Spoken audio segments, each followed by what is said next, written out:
based on the backrooms with the goal of adding all 9 quintillion levels. And after all this time, I managed to add 12, which is actually kind of sad. But that won't stop me from adding every single level to the game no matter how long it takes, starting with level 9, which is an infinite suburban area at midnight with houses that vary in design and size, with each being completely different. The houses in level 9 appear to be furnished, but some houses have a chance of being completely empty.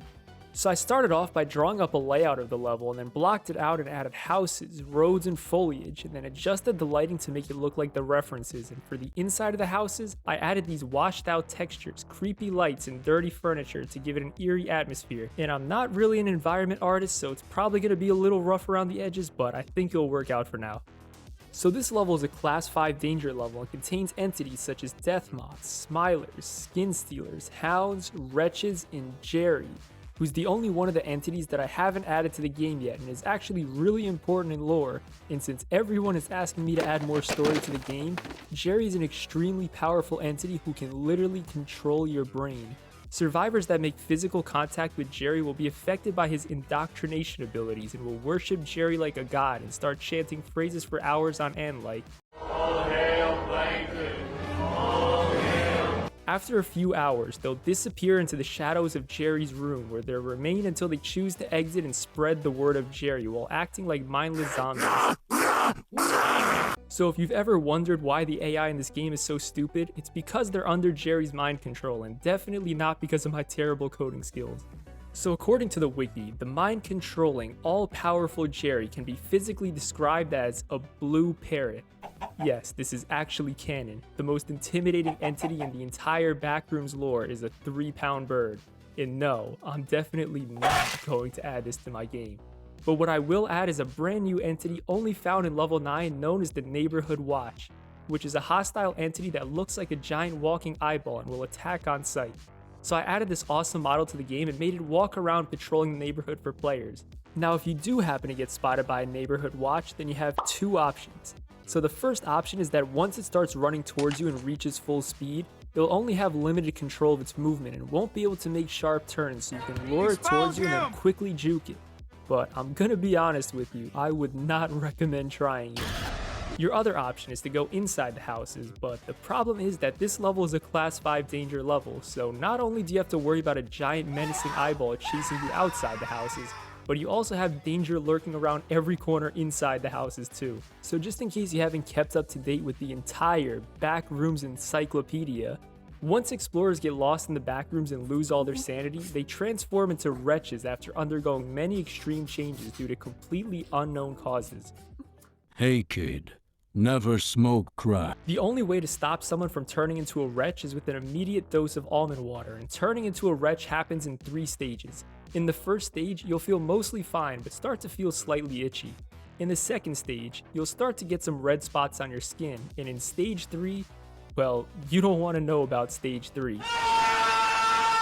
Now it'd be pretty convenient if you had a super soaker filled with almond water to turn them back into humans, but unfortunately you're limited to these tiny cans and bottles, so make sure you're constantly checking your surroundings and are ready to hide if you happen to see something dangerous.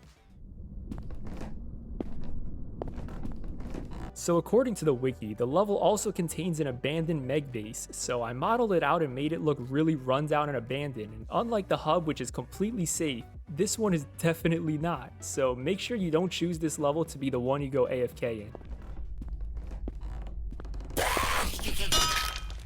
Now this level literally took multiple months for me to make, so please hit the like button for all my hours of pain and suffering. So before I add the next level, be sure to subscribe and hit the bell notification icon or Jerry will take control of your mind. And if you haven't gotten the game yet and want to check it out, it's called Escape the Backrooms, not Exit the Backrooms or Escalator in the Backrooms or Escalade in the Classrooms, but Escape the Backrooms, so make sure you get the right game. And I also quickly wanted to let you guys know why these videos and updates take a while, since every time I don't post anything for a few weeks, every single comment is either asking me when the next update is, or just straight up saying that I died. And the answer to that is bugs. Not those kinds of bugs, but these kinds of bugs.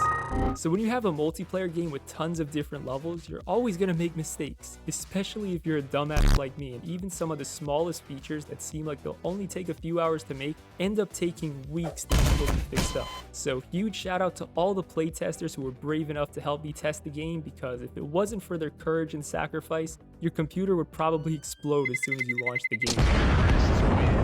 But to speed things up, I've already started working on a secret new feature that might just make it possible to actually add all 9 quintillion levels to the game. But for now, the next level I'm going to add is level 188, which is an enclosed edifice with architecture resembling that of a hotel.